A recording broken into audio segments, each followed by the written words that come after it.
My younger son, a marine biologist, called me. "Mom, something strange is happening. My sister-in-law is at the house." "Yes, she is," I replied. "She's in the shower." His voice dropped to a whisper. "That's impossible. I have her Marine ID badge in my hands. She just boarded my expedition to the Pacific." At that very moment, I heard footsteps behind me. I'm glad you're home. If you're watching this video, please like, subscribe to the channel, and tell me in the comments where you're watching my story of revenge from. I want to know how far it has reached. This morning, just like any other, I was rushing to do the dishes after breakfast. My older son, Marcus, had left for work early, leaving the house quiet. His son, my grandson Oliver, that clever little rascal of 7, had already been picked up by the school bus. And Felicia, my daughter-in-law, Marcus's wife, had just gone upstairs. Her soft voice floated down to me. "Mom, I'm going to take a quick shower." "Okay," I nodded, smiling. I had barely put away the last plate when the landline rang. I dried my hands on my apron and hurried to answer. The cheerful, youthful voice of my younger son Liam filled the line. "Mom, I just wanted to say hi. I had some free time during a layover at the Marine Research Center." Hearing his voice felt like a warm hug. Liam is my pride and joy, a young marine biologist who's always on the move, living out the childhood dream he had of exploring the oceans. I smiled and asked him a few questions about his expedition, about how he was doing. He laughed heartily and said everything was great, that work was going smoothly. But suddenly his tone changed, as if he was hesitant to say something. "Hey, Mom, something really weird happened. My sister-in-law is at the house." I was puzzled. I looked toward the stairs where I could still hear the water running in the bathroom. "Of course she is, honey. Felicia is upstairs taking a shower," I replied, completely certain. Felicia had talked to me less than 10 minutes ago, and she was wearing that white blouse she always wore around the house. How could I be wrong? But on the other end of the line, Liam was silent for a long while. So long that I could hear his breathing. Then his voice became very serious, full of amazement. "Mom, that's impossible because I have her Marine ID badge right here in my hand. She just got on my expedition headed for the Pacific." I laughed, thinking he must have been mistaken. "Oh, honey, you must have seen wrong. I just saw Felicia. She even told me she was going to take a shower." I tried to explain calmly to reassure him, but he didn't laugh. He didn't answer me like he always did. He told me in a slow voice, as if he was trying to put the story in order in his head, that after all the passengers had boarded, he ran out to look for some papers he'd forgotten, and accidentally found a Marine ID badge lying near the research vessel's dock. At first, he thought about giving it to the Marine Research Center staff, but when he opened it to see who it belonged to, he froze. The photo was of Felicia. Her name was right there, clear as day. There was no way to get it wrong. My heart began to beat faster, but I tried to stay calm. "Are you sure, Liam?" "That Marine ID badge could be someone else's," I said, even though a tiny thorn of uneasiness had already pricked me. Liam sighed, and his voice was now a mix of bewilderment and firmness. "Mom, I just went down to the research vessel's lab to check if it was her. She's sitting in captain's quarter next to a man who looks very rich and elegant. They were talking very close, like they were a couple." Liam's words were like a stab. I stood frozen, gripping the phone receiver. My head was spinning. A couple? Impossible. I had just heard Felicia's voice from upstairs. I had just seen her in the flesh in this very house. But right at that moment, the sound of the water in the bathroom stopped. I heard the bedroom door open, and Felicia's voice came down the stairs. It was soft, but loud enough to make me jump. "Mom, who is it?" I panicked. My heart was pounding so hard I felt it was going to burst out of my chest. "Just a friend of mine," I replied quickly, my voice trembling, and I hurried into the living room to avoid Felicia's gaze as she peeked her head out from the stairs, her hair still soaked. I closed the door and whispered into the phone, trying not to let my nervousness show. "Liam, I just heard Felicia. She's here. She just finished showering. Are you sure you didn't make a mistake?" On the other side, Liam fell silent again, and then his voice became harsher. "Mom, it's impossible. I have her right in front of me on this plane. I'm looking at her right now." I was speechless, my mind blank. I hung up the phone, my hands shaking so much that I almost dropped the receiver. The living room suddenly felt suffocating, even though the sun was shining brightly outside. I collapsed onto the couch, trying to take a deep breath, but my chest felt heavy with an unanswered question. If Felicia was here, who was the woman on Liam's expedition? And if the woman on the expedition was Felicia, who was the person in my house? A few minutes later, Felicia came down to the kitchen. She was wearing a clean, light blue dress, her hair still damp, and she smiled with the same sweetness as always. "Mom, I'm going to the market early today. Do you want me to get you any vegetables or anything?" Her voice was kind, familiar, as if nothing strange was happening. I looked at her, trying to force a smile, but inside I felt as if I was carrying stones. "Yes, honey. Bring some tomatoes, please," I replied, my throat dry. Felicia nodded. She took her wicker basket and walked out of the house. Her silhouette disappeared behind the gate. I stood there, watching her go, with a whirlwind in my soul. I didn't believe Liam was lying to me. My son had no reason to invent a story like this. He had always been an honest boy, very sensitive and affectionate with his family. But Felicia, the daughter-in-law I had lived with for so many years, was also in front of me in the flesh, unmistakable. I asked myself, could there be something I've missed? Is there some secret in this house that I, an old woman, have never noticed? I sat in silence in the living room as the midday sun filtered through the curtains, casting faint stripes of light on the tiled floor. The old armchair, where I always sit to knit or read stories to, Oliver also seemed heavier now. Liam's call kept echoing in my head. Every one of his words was like a hammer blow to my heart. I looked around the room where the family photos hung. Marcus and Felicia on their wedding day, newborn Oliver, and Liam's radiant smile when he first put on his marine biologist's uniform. All those memories now seemed covered by a haze, blurry and full of doubt. My name is Eleanor Davis, a 66-year-old retired librarian who lives in a quiet, middle-class neighborhood in Phoenix, Arizona. My husband, Harold, passed away 10 years ago, leaving me with the two sons I love more than my own life. Marcus, the oldest, is a hard-working civil engineer, always immersed in his blueprints and projects. Liam, the youngest, is my pride for having made his dream of being a marine biologist come true. My life revolves around Marcus's small family, my daughter-in-law Felicia and my grandson Oliver, and the peaceful days in this house. Felicia, my daughter-in-law, was always the perfect model in my eyes. She was beautiful, industrious, always impeccable, from the way she dressed to how she cared for Oliver. I still remember the day of their wedding, a big party held in the yard of her parents' house. Even though Felicia's family wasn't wealthy, they put in their utmost effort to make everything perfect. Felicia came into my house with a confident smile and a bright look, as if she had been born to be a wonderful wife and mother. I used to think how lucky I was to have a daughter-in-law like her. After Felicia left for the market, I stayed seated, unconsciously gripping the edge of the tablecloth. Liam's call made me re-examine small details that had seemed normal before. There were days when Felicia would leave the house saying she was going to the market or to see a friend, but when she returned, she seemed like a different person. One day, she was all sweetness, hugging Oliver and singing to him to put him to sleep. But on other days, she was in a bad mood and would yell at me just because I forgot to put the salt shaker back in its place. I used to think they were just the mood swings of a young woman, but now I wasn't so sure. My heart was tied in a knot, as if someone was messing with all the memories I had cherished for so long. I remember once a few months ago, Felicia took a pen to write the grocery list with her right hand. Her handwriting was very straight and neat, but the next day I saw her using her left hand, and she was writing with more scrolls, as if she wasn't used to it. I asked her, "Since when do you write with your other hand, honey?" She laughed and quickly replied, "Oh, just for fun, Mom. I'm practicing." I nodded without giving it more thought, but now that detail had become a sharp piece in my mind. I was lost in my thoughts when I heard the door open. Oliver ran in, his backpack bouncing on his back. He hugged me tightly, saying in his little chirping voice, "Grandma, the teacher complimented me today because I drew so well." I stroked his head, trying to smile, but I still felt a weight in my chest. Oliver sat down and pulled out his notebook to show me.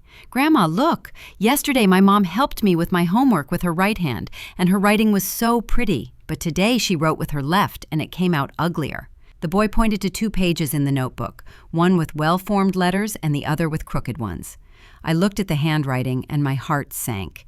"Your mom must have been busy today. She was probably tired, that's why she wrote like that," I said, trying to hide my confusion. But Oliver looked up with his innocent eyes. "Grandma, my mom is so weird. Some days she hugs me really, really tight, but other days she doesn't even look at me." My grandson's words were another stab. I hugged him, trying to comfort him, but in my head, everything was starting to get tangled up. Just then, the doorbell rang. I got up, opened the door, and saw Mrs. Richards, my good neighbor, standing there, with the plate that Felicia had taken to her the day before. She smiled with her usual kind smile, but there was curiosity in her eyes. "Eleanor, your daughter-in-law is so nice, but yesterday I noticed she gave me the plate with her left hand, and you told me she's a righty, right? That's strange. Or maybe she uses both hands." I forced a smile and replied, "Maybe so, Helen. Do you want to come in for some tea?" She nodded and came in, but her comment was like a thorn stuck in me.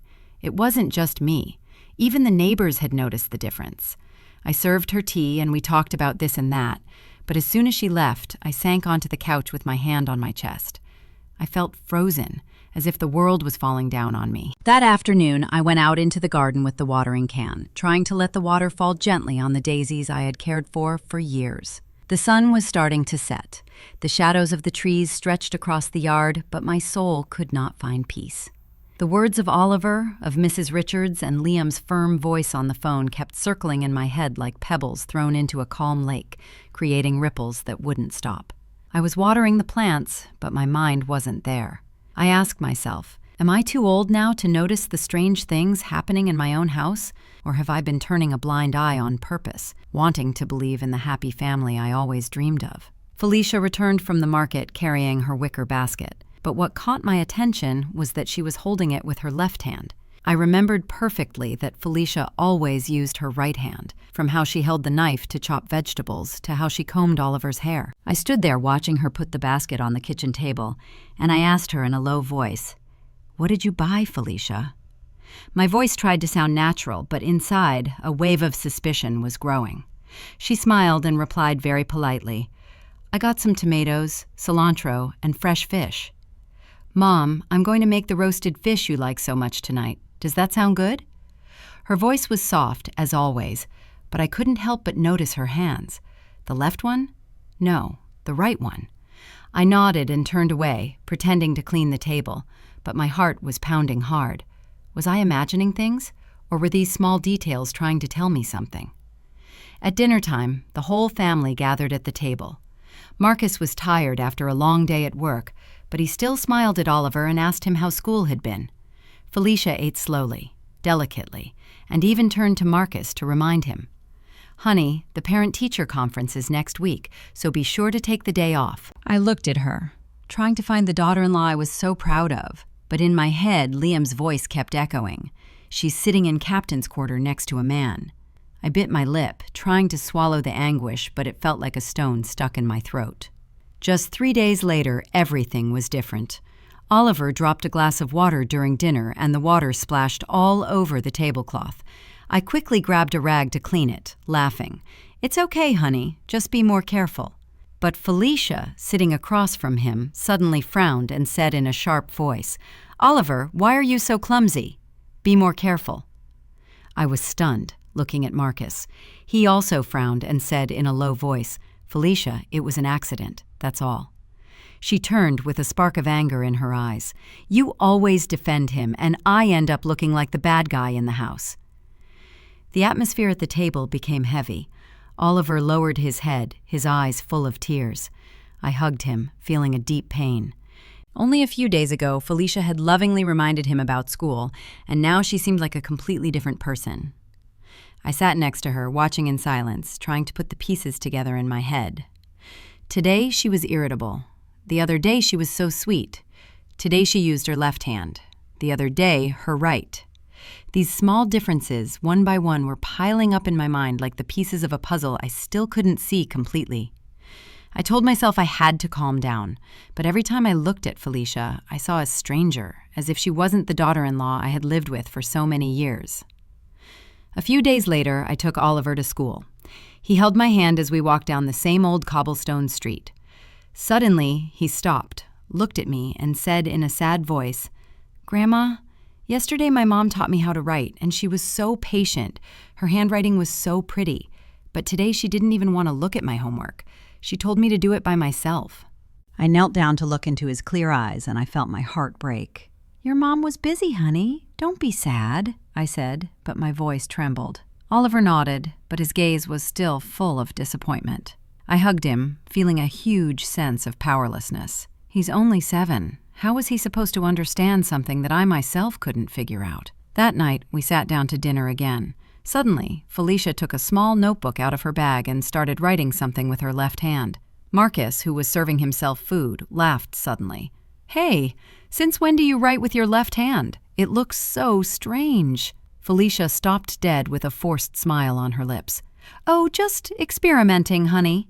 She quickly put the notebook away in her bag, but I noticed a flash of panic in her eyes. Marcus shook his head and didn't say anything else, but I knew he had also noticed something strange. I stayed seated there, gripping my spoon, trying to keep a straight face. But inside, the doubts were growing like a slow fire. One morning, I took an empty spice jar and crossed the same old cobblestone street to go to Mrs. Richards' house. Felicia had borrowed it a few weeks ago, saying it was for making the chili she liked so much. I knocked on the door, and Mrs. Richards opened it with her usual kind smile. "Eleanor, come in. Let me make you some coffee," she said, a rag still in her hand. I gave her the jar, thinking of thanking her and leaving, but she pulled me to sit in a wooden chair in her kitchen. The atmosphere was warm. It smelled of roasted coffee, but I couldn't relax. Mrs. Richards looked at me with eyes full of doubt and lowered her voice. "Eleanor, please don't get mad at what I'm about to say. Has your daughter-in-law's personality changed? One day she greets me so happily and even asks about my kids, but yesterday she passed by here. I waved at her, and she didn't even acknowledge me, as if she didn't know me." Mrs. Richards's words were another stone in the troubled lake of my heart. I forced a smile and replied, "She must have been in a hurry, Helen. You know how young people are these days." But inside, I was a mess. I knew Mrs. Richards wasn't just talking to talk. She's a very sensitive person who always pays attention to details. If even she noticed how strange Felicia was, then my suspicions weren't just my imagination anymore. I stayed for a little while longer, took a sip of the now cold coffee, and said goodbye, my heart heavy. On my way back, I passed by Mr. Cooper's bakery, where I always bought sweetbread for Oliver. Mr. Cooper was at the counter, and when he saw me, he smiled. "Mrs. Davis, what can I get for the little champ today?" I asked for some pastries, and he suddenly asked, "You're Marcus's mom, right? His wife came in the other day. So nice. She even told me how delicious my bread was. But this morning, she came back with a scowl on her face. She bought the bread and didn't even say thank you. She just left. I froze, gripping the handle of my purse. "She must have been tired, Joe," I replied, my voice trembling. I thanked him quickly and left. Mr. Cooper's words were another knife, cutting deeper into the doubts that were growing inside me. When I got home, I made myself some tea and sat on the porch. The wind blew softly, carrying the scent of the daisies from the garden. I looked toward the street that led to the market where Felicia always walked. Suddenly, I saw her returning, carrying her shopping bag, but she greeted me in a dry voice. "Good afternoon, Mom." No smile, no happiness like yesterday when she bragged about getting a good deal on the cilantro. I nodded and replied in a low voice, "You're back already." But inside, I couldn't help but observe her more closely. The blouse she was wearing today was navy blue, different from the white blouse she had on when she left. I tried to ask her in a soft voice, "Why did you change your blouse?" Felicia paused for a second and then quickly replied, "Oh, I got a stain on it and had to change." She smiled halfway and hurried into the kitchen. I stayed there with the teacup in my hands, feeling as if a rock was crushing my chest. The words of Mrs. Richards of Mr. Cooper and the way Felicia replied to me, everything forced me to stop ignoring things. That night we were all having dinner. Oliver was talking about school with his cheerful little voice, but I noticed that Felicia only nodded without answering him, unlike other times. When Marcus asked, "Are you done eating so your mom can clear the plates?" Oliver suddenly turned to me and said innocently, "Grandma, my mom didn't sing to me to sleep. But yesterday she did sing that song, Quito Lindo, You Always Sing to Me, and it sounded so beautiful." I looked at Felicia, who was serving herself food without reacting, but Oliver's words were like a needle in my heart.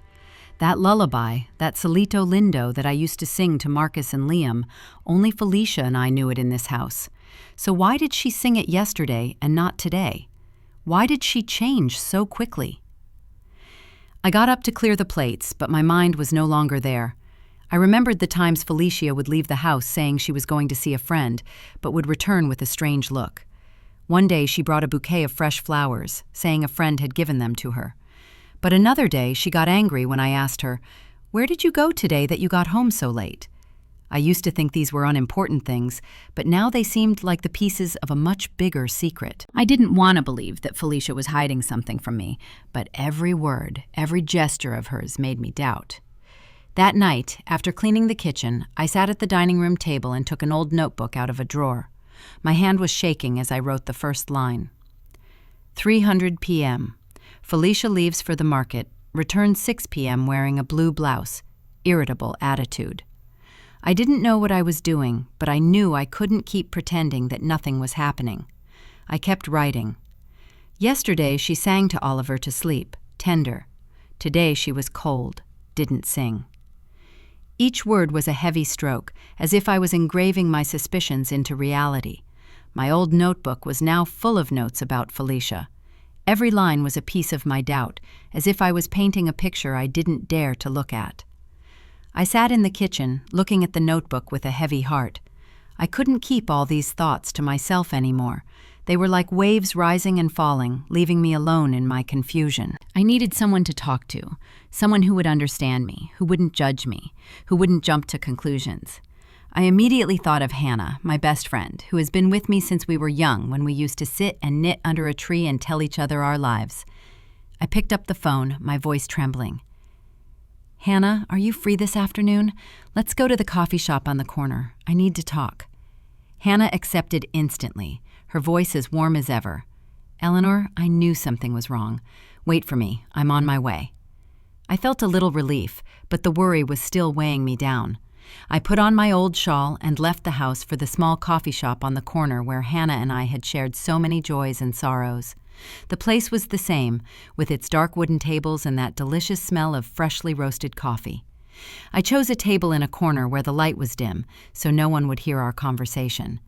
I sat there hugging the hot coffee cup, but with my soul cold. I wondered how I was going to tell her about all these suspicions. How was I going to dare to admit that I was doubting my own daughter-in-law? Hannah arrived wearing a light sweater and carrying a bag of fresh vegetables. She sat down and looked me straight in the eyes with that sharp but affectionate gaze. "Eleanor, just looking at your face, I know something big is wrong. Come on, let it out. What's got you so worried?" I took a deep breath, trying not to let my voice break, but every word got stuck in my throat. I told her everything in a summary. Liam's call from the Marine Research Center, Felicia's Marine ID badge, the woman identical to her on the plane, and all the small details I had written down, from how she changed hands to write, to her mood changing from day to night. I took the notebook out of my bag and handed it to her. "Look, I wrote it all down here. I don't know if I'm imagining it, but I can't be a fool anymore." Hannah flipped through the pages with a frown. She read my shaky handwriting slowly. "You've noticed everything, Eleanor," she said in a serious voice. "Every time she leaves and comes back, it's like she's another person. What do you think it is?" I shook my head, gripping the coffee cup. "I don't know, Hannah. I just know I'm scared. Scared that Felicia is hiding something. Scared that my family will break apart if I dig any deeper. But I can't stop. I have to know the truth. For Marcus. For Oliver." Hannah put her cup on the table and looked at me with determination. "You can't fool a woman easily, Eleanor. What does your gut tell you? I'm sure there's something shady going on here. You have to get to the bottom of this." I hesitated, and my voice became a whisper. "But what if I'm misjudging her? What if I hurt Marcus?" Hannah interrupted me firmly. "Trust your gut. If you don't find out the truth, you'll always live with the doubt, and you won't be able to protect Oliver or Marcus." Just then, Mrs. Jenkins, the lady who sells vegetables at the market and whom I know, came into the coffee shop. She recognized me and smiled. "Mrs. Davis, what a coincidence. Last week I saw your daughter-in-law at the market. She was so kind. She even bought an extra bunch of cilantro to cook with. But this morning she came by again looking so serious. She didn't even say hello. She bought her vegetables and left. Is something wrong with your daughter-in-law?" I forced a smile and replied, "She must be tired, Marie." But inside, I felt like I was drowning. Another person who noticed how strange Felicia was. I thanked Mrs. Jenkins, watched her leave, and turned back to Hannah. panic reflected in my eyes. Hannah took my hand and her voice softened. "See, Eleanor, it's not just you. Even the neighbors notice. Don't lie to yourself anymore. Keep writing everything down, and if you have to, you're going to have to follow her. Not to hurt her, but to protect your family." I nodded, but my heart sank. I knew Hannah was right, but the idea of following my own daughter-in-law made me feel as if I was betraying my family. I had spent my whole life taking care of this home, and now I had to do something I never imagined: investigate one of my own. That afternoon, I returned home, my head still a mess. Felicia left the house carrying her familiar red basket. "Mom, I'm going to the market for a bit," she said in a soft voice. I nodded, but as soon as she disappeared behind the gate, I opened my notebook and wrote 300 p.m. Felicia leaves for the market carrying a red basket. Normal attitude. I stayed there watching the clock, counting every minute. At 6, Felicia returned, but the basket she was holding in her hand was now blue. I was surprised and asked her, "Did you switch baskets?" She smiled and quickly replied, "Yes, the other one broke and a friend lent me this one." I nodded, but my hands were shaking as I added to the notebook. Returned 6 p.m., carrying a blue basket, voice a little rushed. My notes were piling up. Each line was one step closer to the truth, but also one step away from the image of the old mother who only knows how to love and trust. On the weekend, Marcus left for overtime work early, and Oliver was at a school activity, leaving the house quiet just for Felicia and me. I was cleaning the dining room table, trying to keep myself busy to ward off the doubts that were eating at me. But then Felicia came down from her room in a pale yellow floral dress, looking as fresh as she did in her first days of marriage. "Mom, I'm going to the market for a bit," she said in a soft voice. She took her usual wicker basket and left. I nodded, smiling, but inside a voice insisted, "Follow her, Eleanor. Go find the truth." I didn't think twice. I took my old shawl, put it over my head to cover my face a little, and left the house in silence, keeping a safe distance behind Felicia. The sun was hot. Sweat was soaking my back. But I didn't care. I just wanted to know where she was really going, what she was doing. Felicia walked quickly down the cobblestone street that led to the market. But suddenly, instead of turning right as always, she turned left into an alley behind a working-class neighborhood. The houses were old, crammed against each other with peeling paint and rusty tin roofs. I slowed down, my heart pounding, trying to hide behind some bicycles parked on the sidewalk. Felicia didn't look back. She kept walking. She went into an even narrower alley where the sunlight barely reached. I hid behind a mechanic's shop where a man was concentrating on tightening nuts. I saw Felicia stop in front of an old wooden door, knock softly, and then go in and disappear. I stood there, my breathing ragged, my head spinning. What was my daughter-in-law doing there? This wasn't the market or any of the friends' houses she had mentioned. I wanted to walk over, knock on the door, and ask her directly, but my feet seemed to be nailed to the ground. I was afraid of the truth, afraid that what I was about to discover would break everything. In the end, I turned around and went back home, full of questions, each step heavier than the last. I had barely pushed the gate open when I froze. Felicia was standing in the kitchen, chopping vegetables with a white blouse on, completely different from the floral dress she had left in. She was frowning and looked at me with cold, sharp eyes. "Where did you go, Mom, that you're just getting back?" I stood frozen, my mouth dry, unable to say a word. Only a few minutes ago, I had seen her go into that alley in a yellow dress. How could she have gotten back so quickly? "And this blouse?" I stammered. I just went for a walk, that's all." Felicia nodded without saying anything else, but her gaze sent a shiver down my spine. I went up to my room pretending to look for something, but in reality it was to escape that look, to calm my heart that was pounding wildly in my chest. That night I was sitting knitting when Oliver ran into my room, his cheeks red from playing in the yard. He hugged my legs, sobbing. "Grandma, my mom yelled at me just because I dropped a pencil, not like yesterday. Yesterday she was so nice, she even hugged me." I took Oliver in my arms, stroked his head, but inside I felt like I was burning. "Your mom was tired, honey. Don't be sad," I said, but my voice trembled. Oliver hid his face in my shoulder and whispered, "Grandma, I want the mom from yesterday." I hugged him tighter, tears about to fall. My grandson's words were like a knife, engraving my suspicions even deeper. That night, I couldn't sleep. I lay in bed with my eyes wide open, staring at the ceiling. The images repeated over and over in my head. Felicia in the floral dress going into the alley. Felicia in the white blouse standing in the kitchen. And Liam's voice. "She's on my expedition." I took the notebook out of the drawer and wrote a sentence. I didn't even dare to believe myself. Maybe they are not the same person. That sentence felt like a curse and made me tremble. The next morning, I decided to go back to that alley. I couldn't bear the doubt anymore. I took the family photo that hangs in the living room, the one where Felicia smiles radiantly next to Marcus and Oliver. I held it tight and left the house, determined but terrified. The alley was the same as yesterday, silent and somber. I stopped next to a corn stand where a middle-aged woman was fanning the charcoal. I showed her the photo and asked, "Excuse me, have you seen this young woman around here?"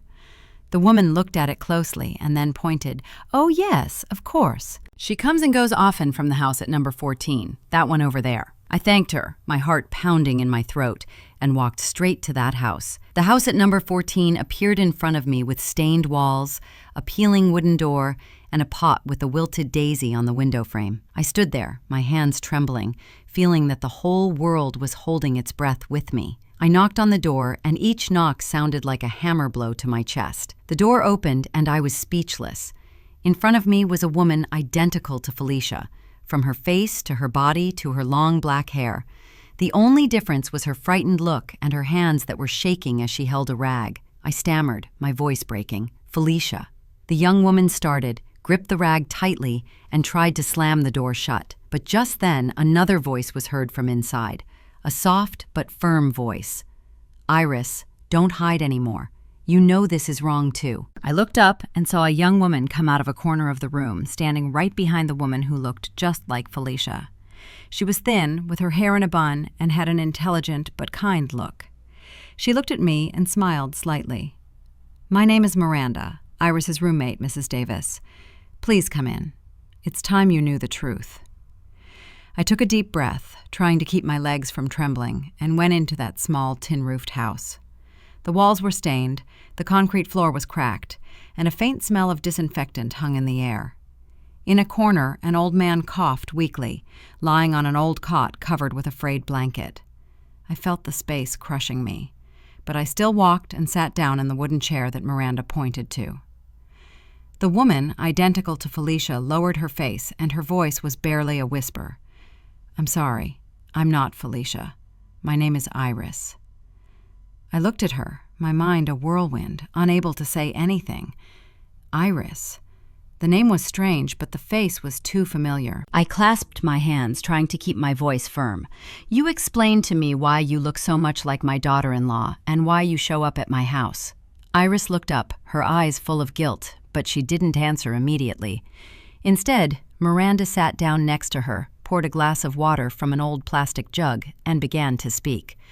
"Iris is very poor, Mrs. Davis," Miranda said in a calm, clear voice. "Her adopted parents are very ill, especially the gentleman lying down there. A few years ago, Iris met Felicia by chance at a market. They looked like two peas in a pod, and Felicia took advantage of that. She proposed that Iris pretend to be her, that she replace her for a few hours whenever she needed to. Iris didn't want to, but Felicia paid her very well, and her family needed the money for medicine. I looked at Iris and saw that her head was bowed, gripping the rag so tightly that her knuckles turned white. "Replace her for what?" I pressed, my voice full of disbelief. Why would Felicia need someone to pretend to be her? Iris looked up, her voice trembling. "I don't know everything, ma'am." She would just tell me, "You just stay in the house for a few hours, do some things like go to the market, take care of the boy," and then she would give me money, a lot of money, enough to buy my parents' medicine. I didn't dare to ask for more. She lowered her head and tears began to roll down her cheeks. I looked at her, my chest feeling tight. Every strange detail from the last few months suddenly made sense. The change of hands for writing, the personality that was sometimes sweet and sometimes sour, the voice that was sometimes gentle and sometimes cold. Everything fit now, like the last pieces of a puzzle I had refused to see. Miranda continued with a sharper look. I don't know if this helps, but once I saw Felicia with a very elegant man. His name is Jonathan Blake. I heard the name when they were talking at a coffee shop. They were calling each other honey, very affectionately. At that moment, Iris was waiting outside in the car, not understanding anything. The name Jonathan Blake was like a knife in my heart. I remembered Liam's words, "She's sitting in captain's quarter next to a rich man." The small room seemed to spin around me. I tried to stay calm, but my hands were shaking so much that I knocked over the glass of water. Miranda rushed to clean it up, but I just shook my head. My voice choked. Felicia is deceiving my family. Iris broke down, her voice choked with sobs. I'm so sorry, ma'am. I didn't want to hurt anyone. I just wanted to save my parents. I looked at this young woman with a face identical to Felicia's, but with a look full of pain and regret. I wanted to get angry. I wanted to scream. But seeing Iris, I only felt pity. She wasn't the mastermind. She was just a piece in Felicia's game. Everything was falling apart in front of my eyes. I got up, trying to make my voice sound firm. Iris, do you know where Felicia is? Do you know what she does when she asks you to pretend to be her? Iris shook her head, still crying.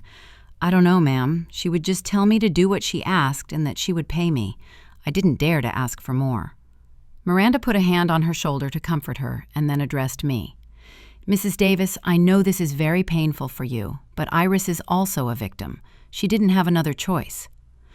I looked around the humble house, hearing the weak voice of the man on the cot. I understood Iris's desperation, but that didn't erase the feeling of betrayal I felt. I clenched my fists, trying to hold back the tears. I don't blame you, Iris, but I need to know the truth. I need to protect my son and my grandson. I got up, feeling that the world was collapsing on me. Thank you, Miranda, for telling me the truth. I'll be back. I left the house and the bright sun outside blinded me, but my heart was cold. The next morning, I went back to that small alley where the stained walls and the peeling wooden door had become an obsession in my mind. The sun was still hot, but I felt a coldness inside, as if I was carrying a cold wind of unresolved doubts. I knocked on the door of number 14, gripping the family photo as if it were an amulet that would give me the courage to face the truth. This time, Iris didn't seem so scared. She opened the door with a still shy but calmer look and invited me in. Mrs. Davis, I was expecting you. Please come in. The house was still small with that smell of disinfectant and the weak cough of the man on the cot. I sat in the old wooden chair and looked at Iris. She was wearing a simple blouse, her hair in a loose bun. She looked tired but no longer frightened. I took a deep breath and said in a low voice, Iris, I want to meet your adoptive mom. I need to understand all of this better. Iris nodded and led me to a corner of the room where a very thin woman with completely white hair was lying in bed, her cloudy eyes staring at the ceiling. She was Mrs. Jones, Iris's adoptive mother. I took her frail hand and introduced myself. I'm Eleanor Davis, Marcus's mom, Felicia's husband. Mrs. Jones looked at me, breathing with difficulty, and said in a weak voice, Iris is not my blood. She's a child I adopted when she was a newborn. Her words were like a hammer blow to my head. I froze, my heart beating faster, but I tried to make my voice sound calm. Please tell me how it all happened. The lady coughed and then slowly began to tell me a story I wasn't prepared for. Many years ago, I was a nurse at a hospital in a small town, she began, her voice trembling. A very poor family had twins. They were so poor they couldn't keep both of them. The mom was crying. She said she could only keep one. The other one they were going to abandon. My heart broke. I couldn't let them abandon that baby. So I adopted her. That's Iris. She stopped for a long cough and then looked at Iris with immense love.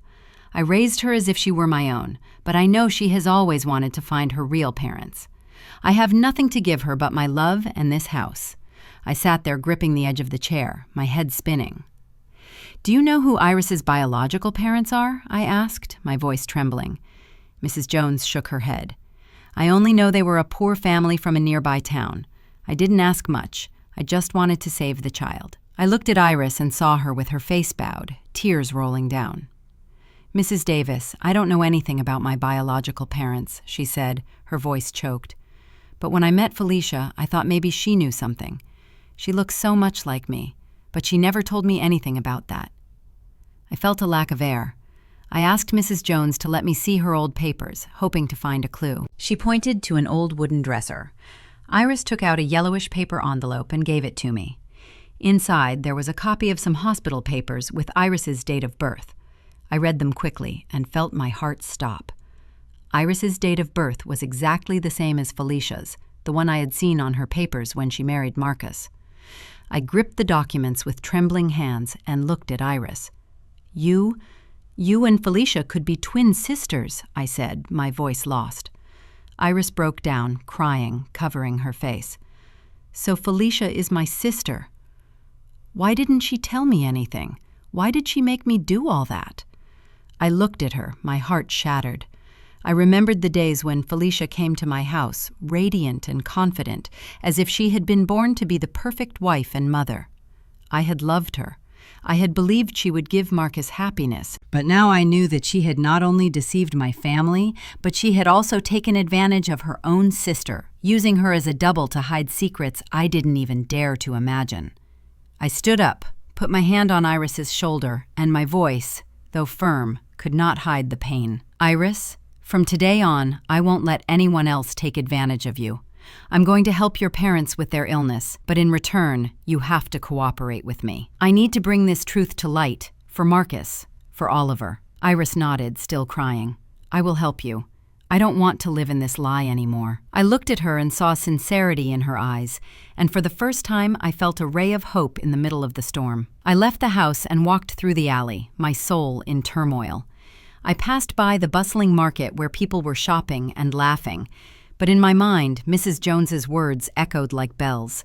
2 twins, one abandoned, the other raised, and now their destinies had crossed in my own family. I returned home, my soul a mess, like a field after a storm. The truth about Felicia and Iris, the secret of the twins, was a rock crushing my chest. I was at a crossroads for which I was not prepared to confront my daughter-in-law, the woman who had deceived us all, and to reveal the truth to Marcus and Oliver.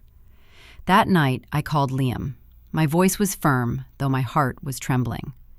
Liam, you have to come home tomorrow night. There are some things I need you to clarify. Liam was surprised. I could hear the worry in his voice.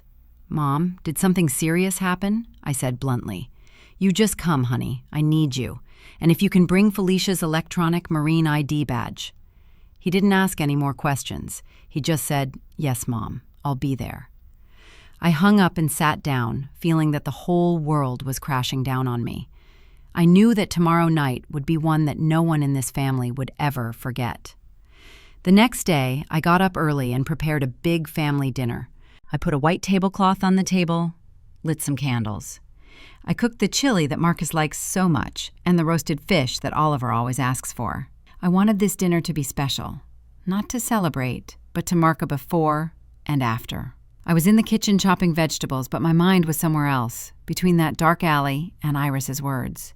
I told myself I had to be strong, for Marcus, for Oliver, but each cut of the knife felt like a cut in my own heart. Marcus got home as it was starting to get dark, tired from work. Seeing the table set, he was surprised. What are we celebrating? Why did you make so much food, Mom? I smiled, trying to seem calm. I just wanted all of us to have a nice dinner. Sit down, honey. Felicia came in with her light blue dress, a soft smile, but a bit of nervousness in her eyes. Oliver ran to hug my legs. Grandma, the fish smells so good. I stroked his head, a lump in my throat. I knew that after this night, Oliver's innocent smile might never be so carefree again. We sat down at the table, and at first the atmosphere was lively. Marcus talked about work. Oliver spoke excitedly about the drawing he had made at school. Felicia nodded, commenting occasionally, but I noticed her hand was shaking a little as she held her spoon. I took a deep breath and signaled to Liam, who was waiting outside. He came in, and right behind him was Iris, in a simple dress, her face identical to Felicia's, but with a look full of anguish. Everyone at the table fell silent.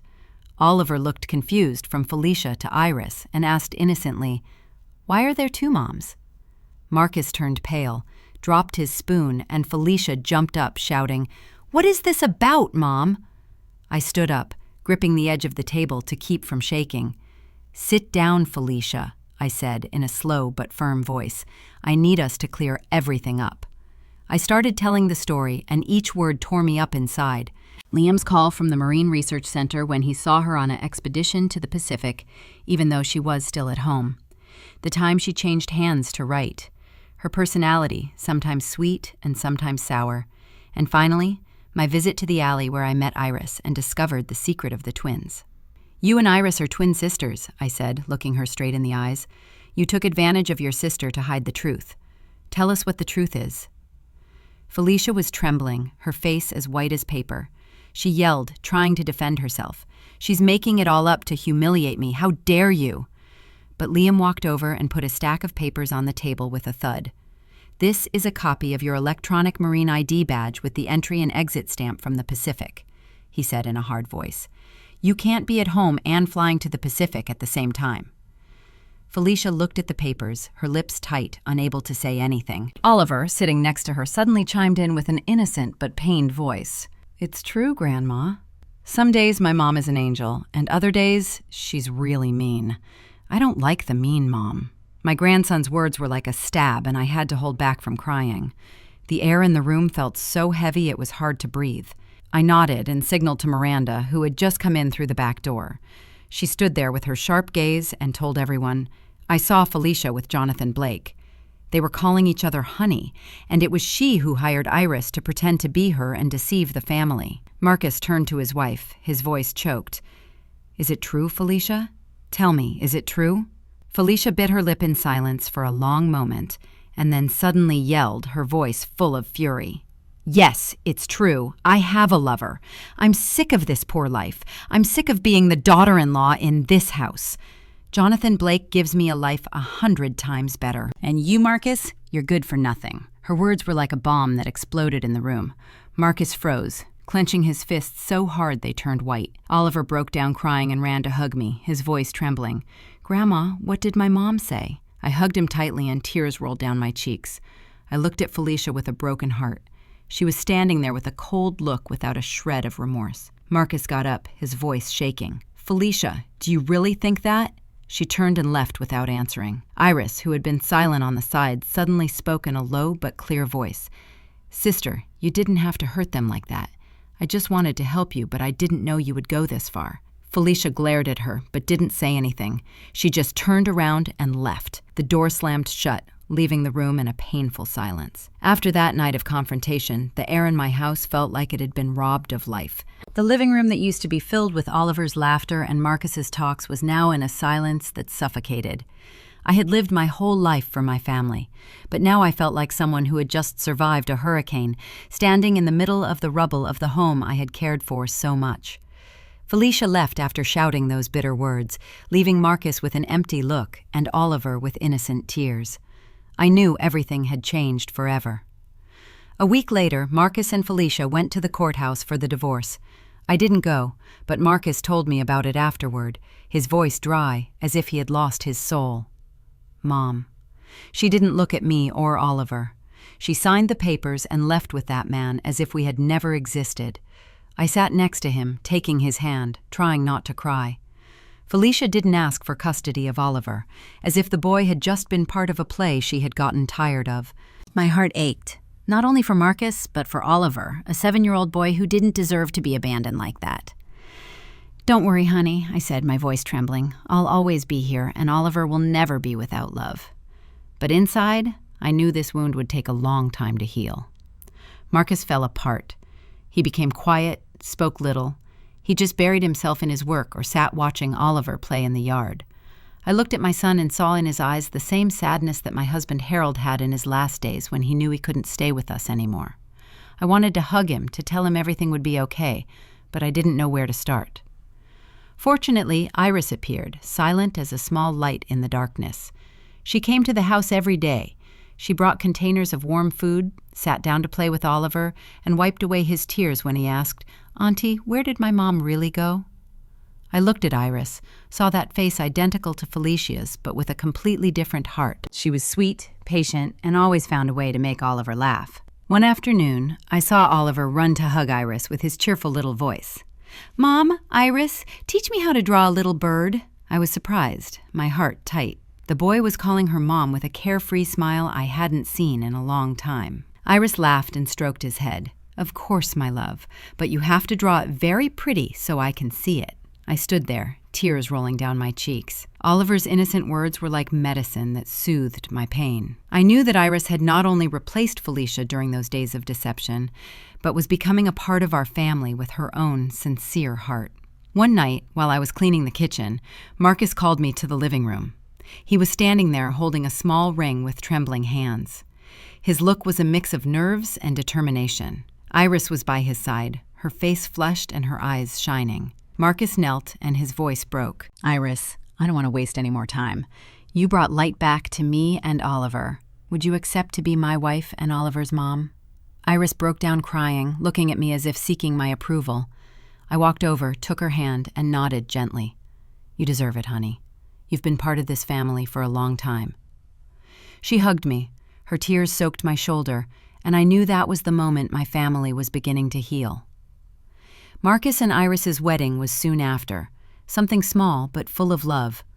I was in the yard looking at the red roses tied to the fence, listening to Oliver's laughter as he wore his little suit, being his dad's tiny best man.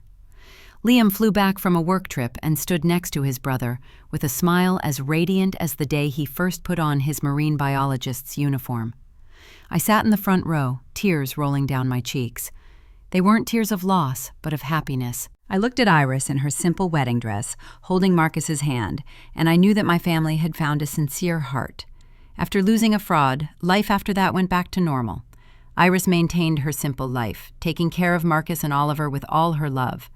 She cooked warm meals, sang to Oliver to sleep with the same Cholito Lindo that I used to sing to my sons. Every night she sat next to Marcus, listening to him talk about his blueprints and projects with a look full of pride. Oliver no longer asked about his other mom. He just snuggled with Iris, calling her mom with a radiant smile. I looked at my family and saw how the wounds were slowly closing. One late night, I sat on the porch. The wind blew softly in the garden. Oliver's laughter could be heard from inside, mixed with Iris's sweet voice. I peeked in and saw Marcus concentrating on his work while Iris prepared a cup of tea for him, placing it beside him and giving him a soft kiss on his forehead. I smiled, feeling my heart finally at peace. I thought about the long road I had traveled from the first doubts, from Liam's call, to that dark alley where I discovered the truth. The truth had been cruel, but as my husband Harold used to say, "The truth will set you free, Eleanor." And so it was. The truth set us free. It brought us Iris and gave us a new beginning, much brighter and happier. The story you have just heard has been changed in names and places to protect the identity of the people involved. We are not telling this to judge, but with the hope that someone will listen and stop to reflect on how many mothers are suffering in silence inside their own homes. I truly wonder if you were in my place, what would you do? Would you choose to be quiet to maintain peace, or would you dare to face everything to reclaim your voice? I want to know your opinion because every story is like a candle that can light the way for someone else. God always blesses, and I am convinced that courage leads us to better days. Meanwhile, on the final screen, I am leaving you with two of the channel's most beloved stories. I am sure they will surprise you. Thank you for staying with me until this moment.